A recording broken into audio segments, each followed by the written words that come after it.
नमस्कार, जय हिंद। स्वागत है एक बार फिर से आप सभी का बीबीसी मेकर के एक और एपिसोड में। आज के इस वीडियो में 14 दिसंबर 2023 से संबंधित करंट अफेयर्स के प्रश्नों को हम लोग देखेंगे, जिसमें बिहार, राष्ट्रीय, अंतर्राष्ट्रीय तीनों घटनाओं का संग्रह होगा और तमाम जानकारी हमेशा की तरह आपको विस्तार पूर्वक दिया जाएगा। अगर आप चैनल पर पहली बार आए हैं और वीडियो को पहली बार देख रहे हैं, तो आपको बता दूं कि बिहार के प्रतियोगी परीक्षाओं के लिए इस तरह के वीडियो आपको रेगुलर दिए जाते हैं। पहले आप इस वीडियो को देख लीजिए। अगर आपको लगे कि यहाँ से आपकी हेल्प हो सकती है, तो निश्चित तौर पर हमारे वीडियोज को जरूर फॉलो कीजिएगा। यहाँ से आपके बिहार की प्रतियोगी परीक्षाओं में काफ़ी हेल्प मिलने वाली है। चलिए, हम यहाँ पर आ चुके हैं पिछले वीडियो के प्रश्न पे। ये प्रश्न हमने आपसे पिछले वीडियो में पूछा था कि बिहार के किस एयरपोर्ट से हेलीकॉप्टर सेवा की शुरुआत हुई है, जिसके माध्यम से पर्यटक हवाई दृश्य यानी एरियल व्यू का आनंद ले पाएंगे। अच्छा, बिहार में ऐसा पहली बार हुआ है, जिस वजह से हमने यहाँ पर प्रश्न के रूप में इसे शामिल किया था। तो ये प्रश्न जो पूछा गया था, इसका राइट आंसर होगा गया एयरपोर्ट। तो विकल्प नंबर ए यहाँ पर इस प्रश्न का राइट आंसर होगा। अच्छा, जब इस प्रश्न के बारे में हम आपको जानकारी दे रहे थे, तो उस समय हमने दरभंगा एयरपोर्ट के भी बारे में बताया था। दरभंगा एयरपोर्ट से जो उड़ान सेवा की शुरुआत हुई थी, वो 8 नवंबर 2020 को हुई थी, रीजनल कनेक्टिविटी स्कीम के तहत। ठीक है। और दरभंगा एयरपोर्ट 2021 में मैथिली भाषा में उद्घोषणा अर्थात अनाउंसमेंट करने वाला भारत का पहला एयरपोर्ट बना था। ये तमाम बातें हमने आपको बतलाई है। ये चीजें एग्जाम में पूछे जाने योग्य है। फिलहाल यहाँ पर आज के इस सेशन की शुरुआत करते हैं पहले प्रश्न से।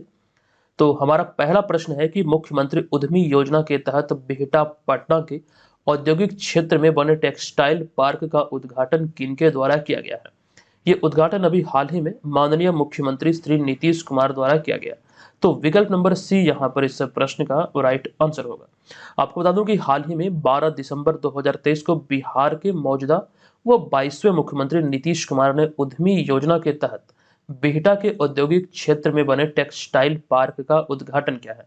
अच्छा, ये उद्घाटन कब हुआ, किनके द्वारा किया गया, कहाँ किया गया, ये तमाम चीजें इंपॉर्टेंट आपके लिए होते हैं। आपको ये भी ध्यान रखना है, इस प्रकार के टेक्सटाइल पार्क के उद्घाटन होने से यहाँ पर या फिर यूं कहें बिहार में रोजगार के अवसर बढ़ेंगे। अच्छा, इसके अतिरिक्त कुछ और भी पॉइंट है कि इसके अतिरिक्त नीतीश कुमार ने यहीं बिहटा में स्थित ब्रिटानिया बिस्कुट फैक्ट्री का भी उद्घाटन किया। ये यहाँ से ध्यान रखें। अच्छा, अब यहाँ पर आपको कंफ्यूजन हो सकता है। कई आर्टिकल में हमने ये पढ़ा, जब ये क्वेश्चन हम सेट कर रहे थे आपके लिए, तो वहां पे हमने ये देखा कि ये बताया जा रहा है कि ये जो बिहटा में जो ब्रिटानिया बिस्किट फैक्ट्री का उद्घाटन हुआ है, ये बिहार की पहली बिस्किट फैक्ट्री है। लेकिन वास्तविकता कुछ और है। आपको बता दूं कि ब्रिटानिया या बिहार की दूसरी बिस्किट फैक्ट्री है। ठीक है, ब्रिटानिया की जो बिहार में ये दूसरी बिस्किट फैक्ट्री है। पहली फैक्ट्री हाजीपुर औद्योगिक क्षेत्र में सफलतापूर्वक संचालन में है, यानी यहाँ पर सफलतापूर्वक बिस्किट का जो बनाने का कार्य है वो किया जा रहा है। तो इस प्रकार से देखें तो ब्रिटानिया कंपनी का बिस्किट फैक्ट्री जो अभी हाल ही में बिहटा में इसका उद्घाटन नीतीश कुमार द्वारा किया गया है, ये बिहार की ब्रिटानिया की दूसरी बिस्किट फैक्ट्री है। अच्छा, ब्रिटानिया अगर हम बात करें इसके बारे में आपको बता दूं कि ब्रिटानिया की जो स्थापना है 1892 में कोलकाता में हुई थी। ब्रिटानिया कंपनी के बारे में ऐसा कहा जाता है कि 1892 में जो कोलकाता में ये स्थापित किया गया था, किसी भारतीय के द्वारा ही ये स्थापित किया गया था। बाद में इसे अंग्रेज द्वारा अधिग्रहण किया गया था। ये चीज़ यहाँ से ध्यान रखें। अच्छा, विकल्पों में जो हमने यहाँ पर लिखा है कुमार सर्वजीत, समीर कुमार महासेठ, तो आपको बता दूं कि कुमार सर्वजीत इस समय बिहार के कृषि मंत्री है, ये ध्यान रखिएगा। जबकि समीर कुमार महासेठ अगर हम बात करें तो उद्योग मंत्री हैं। इस समय वर्तमान में बिहार के उद्योग मंत्री हैं समीर कुमार महासेठ।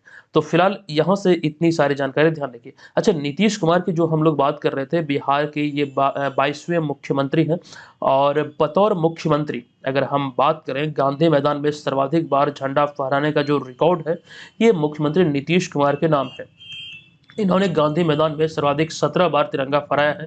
इससे पहले जो गांधी मैदान में रिकॉर्ड था 14 बार का, वो मुख्यमंत्री श्री कृष्ण सिंह के नाम था। तो ये भी चीजें ध्यान रखें। और अभी हाल ही में लाल किला पर जो तिरंगा फहराया है 15 अगस्त के अवसर पर प्रधानमंत्री नरेंद्र मोदी ने, ये 10वीं बार था। तो ये भी चीजें आपको ध्यान रखना है। अच्छा, नीतीश कुमार की बात करें तो नीतीश कुमार अब तक 8 बार बिहार के मुख्यमंत्री पद की शपथ ले चुके हैं। चलिए, दूसरा प्रश्न है कि हाल ही में 10 दिसंबर 2023 को पूर्वी क्षेत्रीय परिषद की 26वीं बैठक बिहार में कहां आयोजित की गई है। देखिए, इसका राइट आंसर होगा अभी हाल ही में राजधानी पटना में ये आयोजित हुई है। तो विकल्प नंबर सी यहाँ पर इस प्रश्न का राइट आंसर होगा। आपको इसके बारे में बता दूं कि हाल ही में पूर्वी क्षेत्रीय परिषद की 26वीं बैठक पटना में आयोजित की गई। केंद्रीय गृह एवं सहकारिता मंत्री श्री अमित शाह द्वारा 10 दिसंबर 2023 को पटना में इस बैठक की अध्यक्षता किया गया। ये ध्यान रखिए, अभी अमित शाह बिहार दौरे पर था और यहाँ पर पटना में 10 दिसंबर 2023 को ये पूर्वी क्षेत्रीय परिषद की 26वीं बैठक की अध्यक्षता उनके द्वारा किया गया है। अच्छा, यहाँ पर इस बैठक के बारे में चीजें लिखा गया है कि सशक्त राज्य ही सशक्त राष्ट्र का निर्माण करते हैं की भावना के अनुरूप ये बैठकें आयोजित होती है। और इस बैठक के इतिहास की अगर हम चर्चा करें तो 2014 से अब तक यानी कि पिछले 9 वर्षों में विभिन्न परिषदों की कुल 55 बैठकें आयोजित हुई है। और इन 55 बैठकों में अगर हम बात करें तो इनमें अस्थायी समितियों की 29 बैठकें और क्षेत्रीय परिषदों की 26 बैठकें शामिल हैं। और 26वां बैठक अभी हाल ही में कहाँ आयोजित हुआ, तो राजधानी पटना में। तो विकल्प नंबर सी यहाँ पर इस प्रश्न का राइट आंसर होगा।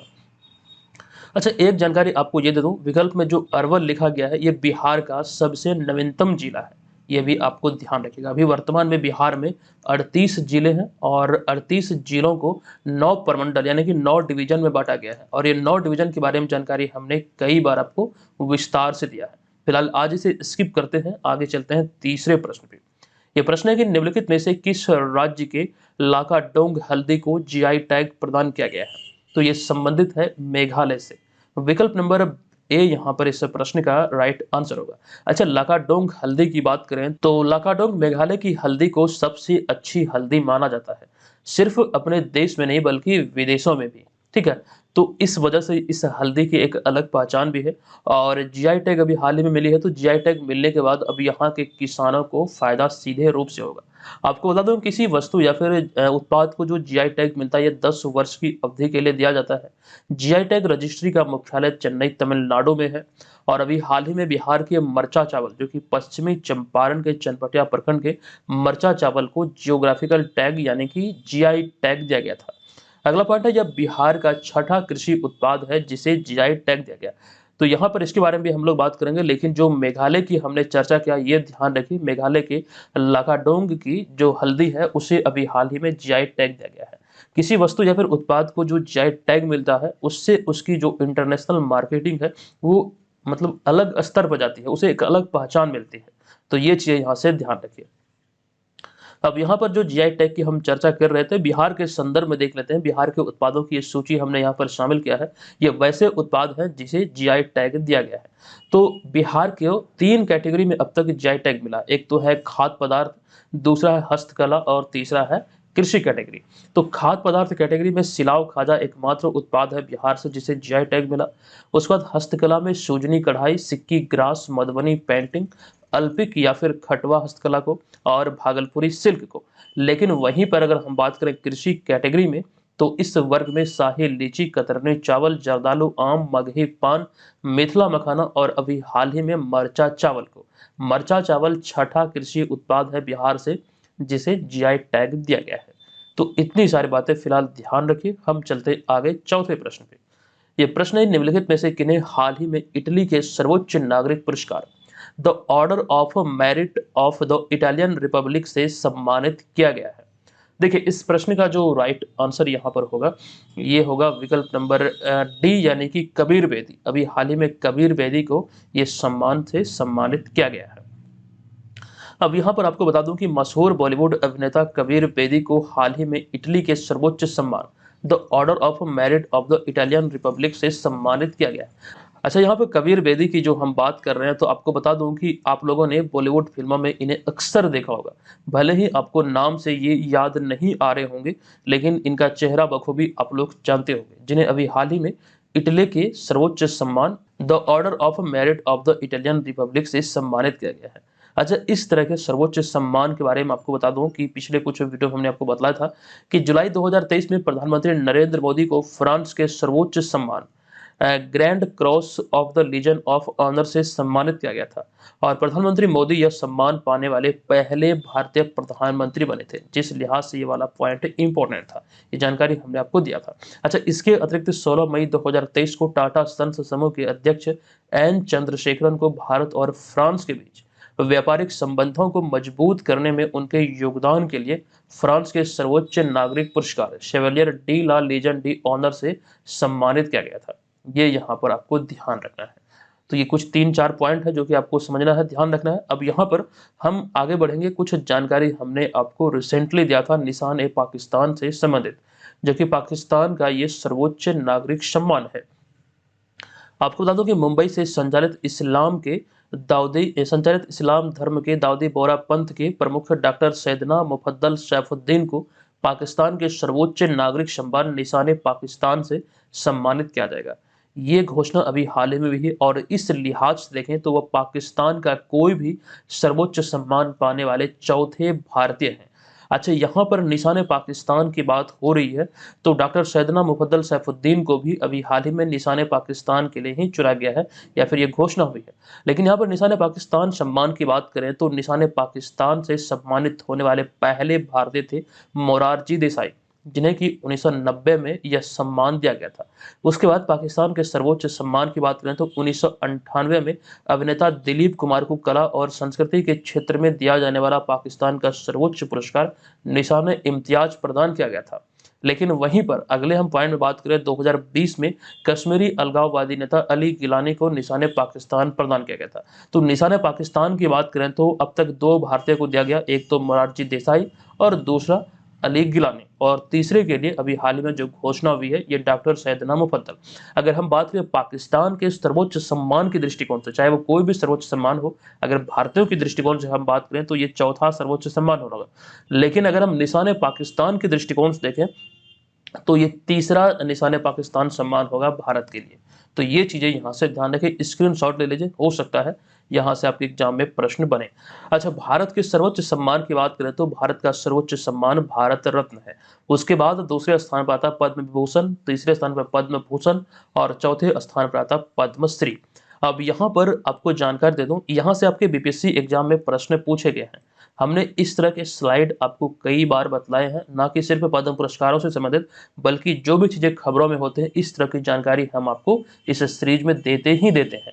और लगभग सभी पॉइंट जो एग्जाम में पूछे जाते हैं वो हमारे वीडियो से होते हैं, वो हमारे पीडीएफ से होते हैं। आप लोग भी इस तरह के पीडीएफ डेली बेसिस पर बीपीएससी मेकर ऐप से प्राप्त कर सकते हैं। चलिए, यहाँ पर जो हम आपको जानकारी देने वाले हैं अभी, तो 2023 में पूरे भारत से 106 महान हस्तियों को पद्म पुरस्कारों के लिए चुना गया, जिनमें अगर हम बात करें तो पद्म विभूषण के लिए 6 को, पद्म भूषण के लिए 9 को और पद्मश्री से 91 को सम्मानित किया गया। और बिहार की बात करें तो 3 बिहारी को पद्मश्री से सम्मानित किया गया।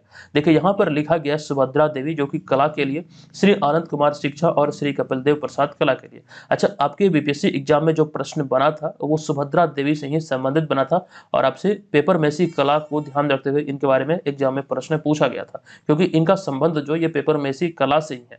तो ये चीजें यहाँ से आपको ध्यान रखना है। अच्छा, अगर हम बात करें बिहार को पहला पद्मश्री पुरस्कार कब मिला था, ये भी एक प्रश्न है। यहाँ पर हमने लिखा है कि पहला पद्मश्री पुरस्कार 1961 में सामाजिक कार्य के लिए अमाल शाह को दिया गया था। हम यहाँ पे बिहार के संदर्भ में बात कर रहे हैं। अब तक की प्राप्त जानकारियों के आधार पर 77 बिहारियों को पद्मश्री अवार्ड से सम्मानित किया जा चुका है। तो ये चीजें आप लोग ध्यान रखेंगे, ठीक है। अच्छा, अब यहाँ पर हम आगे बढ़ेंगे। आपको एक जानकारी दे दूं, जो हमने आपको ऑफर के बारे में बतलाया था, टेस्ट सीरीज लॉन्च हो चुकी है। आप इस कोर्स को ज्वाइन कर सकते हैं एप्लीकेशन पे। प्ले स्टोर पर जाइए, बीपीएससी मेकर ऐप डाउनलोड कीजिए। वहां पर नए छात्रों के लिए 100 रुपया और भी एडिशनल डिस्काउंट है। अभी तो एक ऑफर चल ही रही, लेकिन अगर जो आप नए छात्र हैं तो आपको एडिशनल डिस्काउंट भी मिल जाएगा, ठीक है। ये ऑफर आपके लिए 16 दिसंबर 2023 तक वैध है। आप इस कोर्स को ज्वाइन कर सकते हैं। एक प्रोमो कोड अप्लाई कीजिएगा BMTS70, जो आप यहाँ पर स्क्रीन पर देख रहे हैं, ठीक है। चलिए, अब यहाँ पर हम चलते हैं अगले प्रश्न पे। तो ये अगला प्रश्न है, निम्नलिखित में से कौन हाल ही में मध्य प्रदेश के नए मुख्यमंत्री नियुक्त हुए हैं। देखिए, इसका राइट आंसर होगा मध्य प्रदेश के नए मुख्यमंत्री अभी हाल ही में मोहन यादव या फिर डॉक्टर मोहन यादव नियुक्त हुए हैं या फिर बनाए गए हैं, ठीक है। तो विकल्प नंबर डी यहाँ पर इस प्रश्न का राइट आंसर होगा। अभी हमने बताया था कुछ में पहले, कल वाले वीडियो में, आई थिंक कल या परसों के वीडियो में, कि अभी हाल ही में कुछ राज्यों में जो विधानसभा चुनाव हुए उसके परिणाम घोषित हुए हैं और कुछ राज्यों में मुख्यमंत्री की नियुक्ति भी हो चुकी है।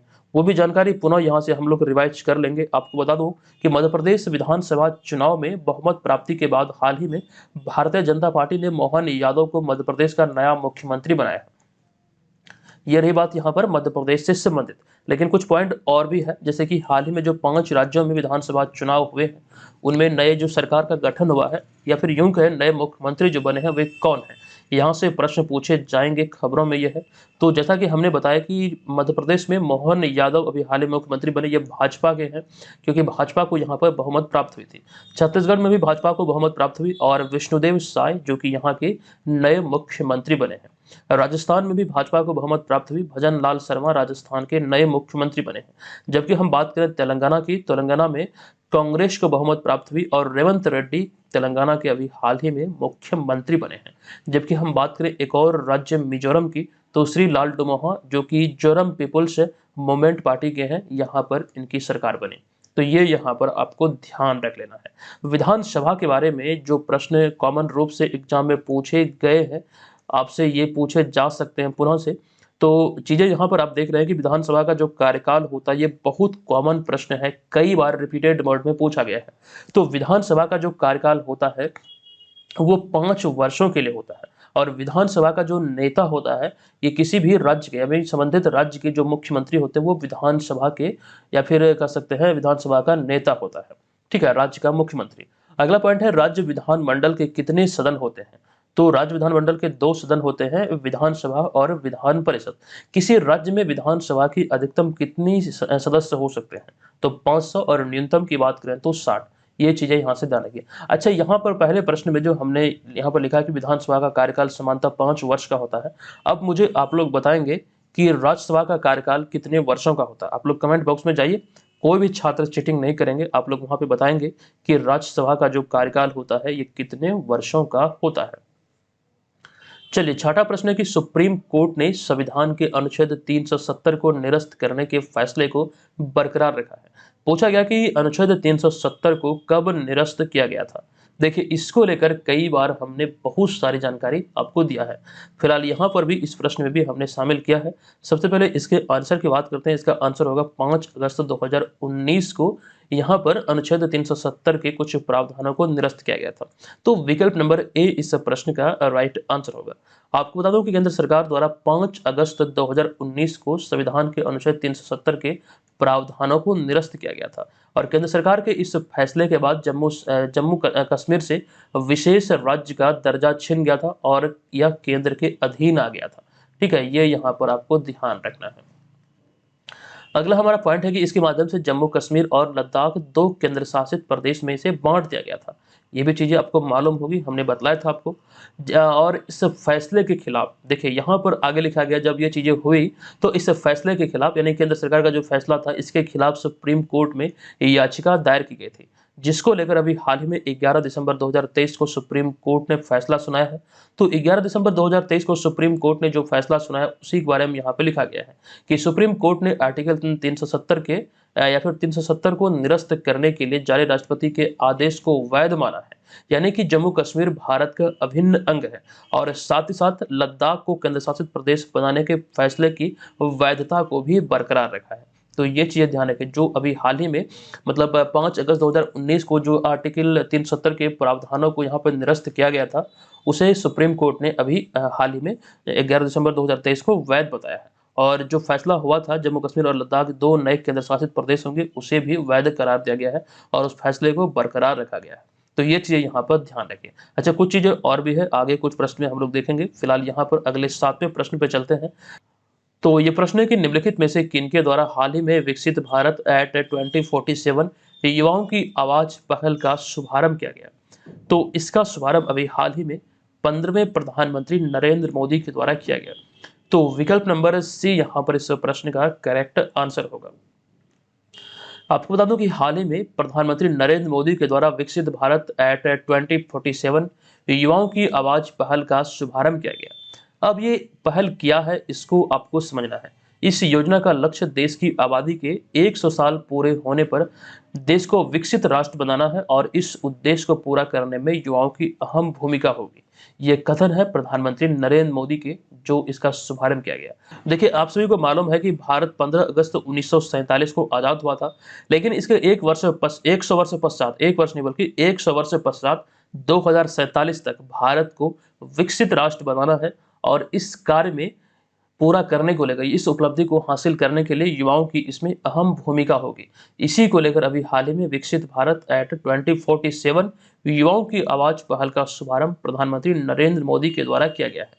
अच्छा, इसके उद्घाटन कार्यक्रम के दौरान प्रधानमंत्री मोदी ने वीडियो कॉन्फ्रेंसिंग के जरिए देश भर के राजभवनों में आयोजित वर्कशॉप में यूनिवर्सिटी के वाइस चांसलर और संस्थान प्रमुखों को भी संबोधित किया। ये यहाँ पर आपको ध्यान रखना है।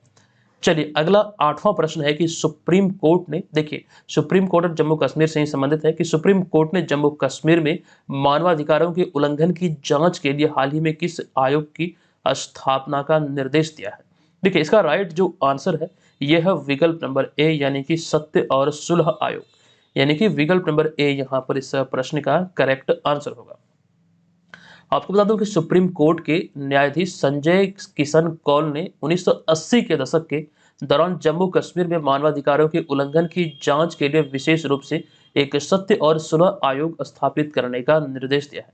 1980 के दशक के दौरान जम्मू कश्मीर में मानवाधिकारों के उल्लंघन जो हुए थे उनकी जांच के लिए इस आयोग का गठन किया गया है। ये यहाँ पर ध्यान रखना आपको। और ये निर्देश किनके द्वारा दिया गया, तो सुप्रीम कोर्ट के न्यायाधीश संजय किशन कौल के द्वारा। आपको बता दूं कि इसके अतिरिक्त सुप्रीम कोर्ट ने भारतीय चुनाव आयोग से 30 सितंबर 2024 तक जम्मू और कश्मीरी विधानसभा के चुनाव कराने का निर्देश भी दिया था। अभी हमने आपको बताया था कि सुप्रीम कोर्ट ने आर्टिकल 370 के प्रावधानों को जो मतलब निरस्त किया गया था 2019 में, उसको वैध करार दिया है। तो आपको ध्यान रखना, यह भी निर्देश दिया गया है कि 30 सितंबर 2024 तक जम्मू कश्मीर विधानसभा चुनाव कराया जाएगा। अगला पॉइंट है, अब यहाँ पर देखिए हम भारत के मुख्य न्यायाधीश की बात कर रहे हैं, ठीक है। यहाँ पर हम न्यायाधीश की बात कर रहे थे संजय किशन कौल की, लेकिन अब बात करें मुख्य न्यायाधीश की, तो 9 नवंबर 2022 से डॉक्टर धनंजय वाई चंद्रचूड़, यानी कि इनका जो शॉर्ट में नेम है डी वाई चंद्रचूड़, भारत के मुख्य न्यायाधीश हैं, जो कि 50वें न्यायाधीश हैं भारत के। ये यहाँ पर ध्यान रखेंगे। अगला पॉइंट है कि अच्छा, यहाँ पर देखिए कुछ चीजें इसके इतिहास के बारे में है, भारत के मुख्य न्यायाधीश के बारे में है, जो कि मतलब पहले न्यायाधीश कौन थे। तो इसमें हमारा पहला पॉइंट है न्यायमूर्ति हरिलाल जकीशुदास कानिया। इसे आप लोग शॉर्ट में एच जे कानिया के भी नाम से जानते हैं।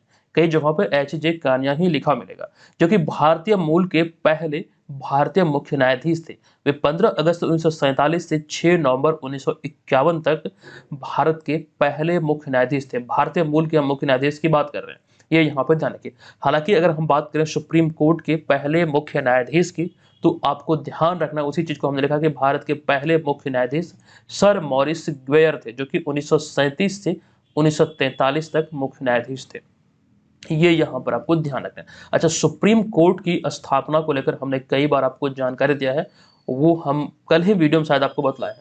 फिलहाल यहाँ पर हम आ चुके हैं, बात कर लेते हैं पटना उच्च न्यायालय के बारे में। पटना उच्च न्यायालय के अगर हम बात करें वर्तमान में मुख्य न्यायाधीश की, तो कृष्णन विनोद चंद्रन, जो कि केरल के रहने वाले हैं, अभी पटना उच्च न्यायालय के मुख्य न्यायाधीश हैं। इनका नाम है कृष्णन विनोद चंद्रन और ये 44वें मुख्य न्यायाधीश हैं पटना हाईकोर्ट के। और पटना हाईकोर्ट की जो स्थापना हुई थी 3 फरवरी 1916 को हुई थी। यहाँ पर ये आपको ध्यान रखना, 3 फरवरी 1916। कई बार आपसे ये भी पूछे जाते हैं कि पटना हाईकोर्ट ने अपना कार्य किस तिथि से प्रारंभ किया था, तो 3 फरवरी 1916 से। अच्छा, कृष्ण विनोद चंद्रन संजय करोल के स्थान पर, जो कि 43वें मुख्य न्यायाधीश थे, उनके स्थान पर कार्यरत है। चलिए, अगला नवा प्रश्न है कि हाल ही में किस देश में तमिल कवि और दार्शनिक तिरुवल्लुवर की प्रतिमा का अनावरण किया गया है। देखिए, इसका राइट आंसर होगा अभी हाल ही में इनकी प्रतिमा का अनावरण फ्रांस में किया गया है। विकल्प नंबर बी यहाँ पर इस प्रश्न का राइट आंसर होगा। तिरुवल्लुवर की बात करें तो दक्षिण भारत के एक महान संत थे। इन्हें दक्षिण भारत का कबीर भी कहा जाता था। और आपको बता दूं कि हाल ही में 10 दिसंबर 2023 को फ्रांस के सेर्गी में उनकी एक प्रतिमा का अनावरण किया गया है। 10 दिसंबर 2023 को फ्रांस में एक स्थान है सेर्गी, यहीं पर इनकी एक प्रतिमा का अनावरण किया गया है। अब यहाँ पे देखिए, संत कवि तिरुवल्लुवर ने ही संगम साहित्य में तिरुकुरल या फिर कुराल की रचना किया था। ये आपको ध्यान रखना, तिरुकुरल या फिर कुराल की रचनाकार जो है ये संत कवि तिरुवल्लुवर ही है। इनकी रचना से भी संबंधित प्रश्न पूछे जा सकते हैं। फ्रांस की बात हुई तो फ्रांस में भारत के राजदूत वर्तमान में है जावेद अशरफ। और आपको बता दूं कि फ्रांस ने प्रधानमंत्री नरेंद्र मोदी को 14 जुलाई 2023 को वार्षिक बेस्टिल डे परेड में एक अतिथि के रूप में आमंत्रित किया था। ये बहुत इंपॉर्टेंट है, जो वार्षिक बेस्टिल डे परेड मनाया जाता है फ्रांस में, ये 14 जुलाई को ही मनाया जाता है। अच्छा, बेस्टिल डे परेड क्यों मनाया जाता है? जब ये हम जानकारी आपको दे रहे थे वहां पर ऑलरेडी हम आपको बता दिए थे। फिलहाल यहाँ पर बात करेंगे, आपको ध्यान रखना 14 जुलाई 2023 को यहाँ पर नरेंद्र मोदी इसमें शामिल हुए थे। अच्छा, यहाँ पर मैं आपको इसलिए भी ये बता रहा हूँ क्योंकि नरेंद्र मोदी ने 14 जुलाई 2023 को यहाँ पर जब ये शामिल हुए थे तो इन्होंने ये इच्छा जाहिर की थी कि यहाँ पर तिरुवल्लुवर की प्रतिमा का मतलब अनावरण हो या फिर यहाँ पर स्थापित किया जाए। ठीक है, तो उन्हीं को अभी पूरा किया गया है। 10 दिसंबर 2023 को ये प्रतिमा का अनावरण किया गया। अच्छा, यहाँ पर बेस्टिल डे परेड में भारत के प्रधानमंत्री की अगर हम बात करें तो पहली बार 2009 में मनमोहन सिंह को बेस्टिल डे परेड में अतिथि के रूप में शामिल किया गया था। तो ये चीजें यहाँ से आपको ध्यान रख लेना है। चलिए, अब यहाँ पर हम आगे चलेंगे अगले 10वें प्रश्न पे। ये प्रश्न है, हाल ही में भारत ने दक्षिण कोरिया के साथ राजनयिक संबंधों के कितने वर्ष पूरे किए हैं? इसका करेक्ट आंसर होगा 50 वर्ष अभी हाल ही में पूरे किए हैं। और प्रधानमंत्री नरेंद्र मोदी ने अपने ट्विटर हैंडल पर ये जानकारी साझा किया है। ठीक है, तो विकल्प नंबर ए यहाँ पर इस प्रश्न का राइट आंसर होगा। आपको बता दूं कि हाल ही में भारत और दक्षिण कोरिया के बीच राजनयिक संबंधों को 50 साल पूरे हुए हैं और 1973 में दोनों देशों के बीच राजनयिक संबंधों की औपचारिक स्थापना हुई थी। और उस समय जब यह स्थापना हुई थी दोनों देशों के बीच राजनयिक संबंधों की, तो कई व्यापारिक समझौते भी हुए थे। और इसके एक वर्ष पश्चात 1974 में दोनों देशों के मध्य व्यापार संवर्धन यानी कि ट्रेड प्रमोशन, इसके अतिरिक्त आर्थिक और तकनीकी सहयोग पर भी समझौता हुआ था, यानी कि इकोनॉमिक एंड टेक्निकल कॉर्पोरेशन पर भी मतलब समझौता हुआ था दोनों देशों के मध्य। तो ये चीज ध्यान रखें, 1973 से दोनों देशों के बीच राजनयिक संबंध संचालित है और अभी हाल ही में 2023 में इसका 50 वर्ष पूरा हुआ है। अच्छा, यहाँ पर दक्षिण कोरिया की बात हो रही है तो आपको बता दूं कि मई 2023 में चीन ने दक्षिण कोरिया को हराकर रिकॉर्ड 13वीं बार सुदीरमन कप खिताब अपने नाम किया था। और सबसे अधिक बार जो विजेता है सुदीरमन कप का, ये कौन है? तो चाइना ही है, 13 बार इस खिताब को अपने नाम किया है। अगला पॉइंट है कि 2023 में यह इसका 18वां संस्करण था और यह प्रतियोगिता की शुरुआत हुई थी 1989 में और दक्षिण कोरिया को हराकर इंडोनेशिया विजय रहा था इसके उद्घाटन संस्करण में। चलिए, यहाँ पर हम आपको एक प्रश्न पूछ रहे हैं। ये जानकारी हमने आपको दे दिया है ऑलरेडी, जब ये हम मई 2023 में इसकी जानकारी दे रहे थे। आपको कमेंट करके मुझे बताना है कि सुदीरमन कप का संबंध किस खेल से है। देखते हैं कितने लोगों को पता है। चलिए चलते हैं 11वें प्रश्न पे। निम्नलिखित में से कौन हाल ही में दुनिया की तीसरी सबसे मूल्यवान तंबाकू बनी है? तो इसका राइट आंसर होगा विकल्प नंबर ए, यानी कि आईटीसी लिमिटेड। विकल्प नंबर ए यहाँ पर इसका करेक्ट आंसर होगा। दरअसल आईटीसी लिमिटेड 68.6 अरब डॉलर के बाजार पूंजीकरण के साथ ब्रिटिश अमेरिकन टबैको यानी कि बैट को पीछे छोड़कर दुनिया की तीसरी सबसे मूल्यवान तंबाकू कंपनी बनकर उभरी है। जिस वजह से ये खबरों में है, ध्यान रखिएगा, इसका नाम है आईटीसी लिमिटेड।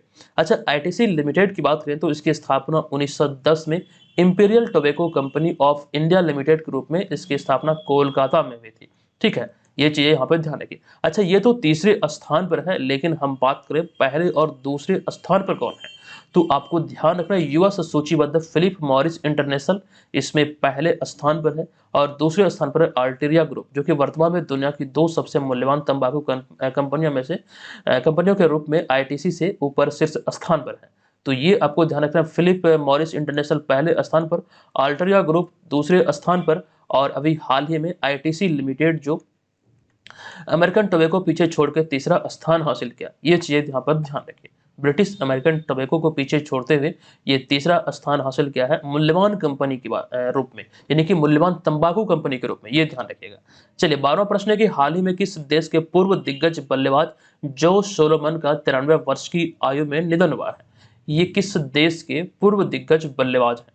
तो राइट आंसर होगा विकल्प नंबर सी, यानी कि वेस्ट इंडीज के। तो विकल्प नंबर सी यहाँ पर करेक्ट आंसर होगा। तो दोस्तों, आज के इस सेशन को हम यहाँ पर समाप्त करते हैं। आई होप कि आपको ये सेशन बहुत अच्छा लगा होगा और यहाँ से आप निरंतरता के साथ चीजें रेगुलर सीख रहे हैं। ठीक है, अगर आपको हमारे प्रयास अच्छा लगता है तो वीडियो को लाइक कीजिए, चैनल को सब्सक्राइब करके हमें सपोर्ट जरूर कीजिए। अच्छा, अब यहाँ पर हम चलते हैं आज के इस वीडियो के प्रश्न की ओर, लेकिन जो जानकारी हमने आपको दिया था टेस्ट सीरीज के बारे में, आप लोग से जरूर ज्वाइन कर लीजिएगा। आज के इस वीडियो का हमारा प्रश्न है कि बिहार में कहाँ उलार महोत्सव का आयोजन किया गया है? आप लोग कमेंट बॉक्स में जाइए, हमें बताइए इसका राइट आंसर क्या होगा। आप वहां पर इसके बारे में विस्तार से जरूर लिखिएगा। और ऑफर को ध्यान में रखते हुए 16 दिसंबर 2023 से पहले आप लोग ज्वाइन कर लीजिए। ऑलरेडी बहुत सारे लोग से ज्वाइन कर चुके हैं। ये BMTS70 ये प्रोमो कोड है, इसको अप्लाई करना है, जिसके बाद आपको यहाँ पर डिस्काउंट मिलेगा। और जो नए छात्र एप्लीकेशन को डाउनलोड करेंगे उन्हें 100 रुपये अतिरिक्त यहाँ पर ऑफ मिलेगा। ठीक है, तो चलिए मिलते हैं नेक्स्ट वीडियो में, तब तक के लिए धन्यवाद। जय हिंद।